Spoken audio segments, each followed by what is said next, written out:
A group of researchers say they've identified at least 7 stars that might be surrounded by super advanced alien megastructures known as Dyson spheres. Yes, I said alien structures, and I know what you're thinking, but just stay with me here, because the basic idea was this: superior intelligent life might build big structures around their home stars or planets as a way to harness or reuse that energy.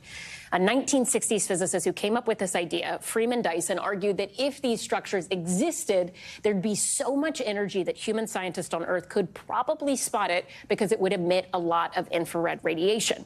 So in this new study, researchers say they found 7 sources glowing in the infrared, those are their words, but couldn't find an obvious explanation for why these sources are glowing so much, which could mean they're Dyson spheres or something else entirely. And what I'm saying is, what? Space is so crazy. I wish I understood it better. So let's talk to a scientist to help wrap our heads around this. I'm joined now by Professor Janna Levin. She is an astrophysicist and author of the book Black Hole Survival Guide, as well as the Claire Tow Professor of Physics and Astronomy at Barnard College of Columbia University. Professor, first of all, thank you so much for being here. Thanks for having me. I tried to explain it a little bit. That was my very dirty version. I was going to be like, yeah, but I'm an English major who just had Google.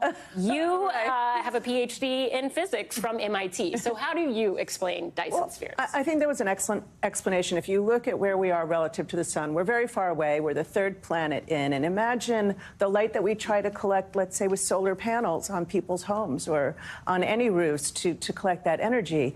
Imagine if you got really close and you caught everything the sun was emitting. It's just a tremendous amount of power. And so Freeman Dyson was thinking about this. Actually, he was originally inspired by sci-fi. Written by Olaf Stapleton like decades earlier. And his idea wasn't so much a solid sphere. It was really like satellites in orbit, a network of things that would be orbiting and would essentially, what we would now say, have solar panels and are collecting that energy. So what do you make of this study, just generally speaking, I guess? Do you think it's possible that these are the elusive Dyson spheres? So I think it's very unlikely, but I'm open. We have to be open as scientists. If we think we know the answer before we go and observe, then we're already defeated.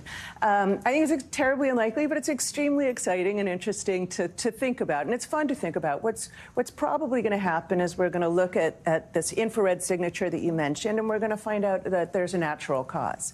So a lot of things emit heat in the infrared. You know, infrared goggles allow us to see human bodies and the heat of human bodies. And it's not that dissimilar that when we look in the infrared, we see things emitting heat. So the idea was, if we had this very technologically advanced civilization, like thousands of years beyond where we are,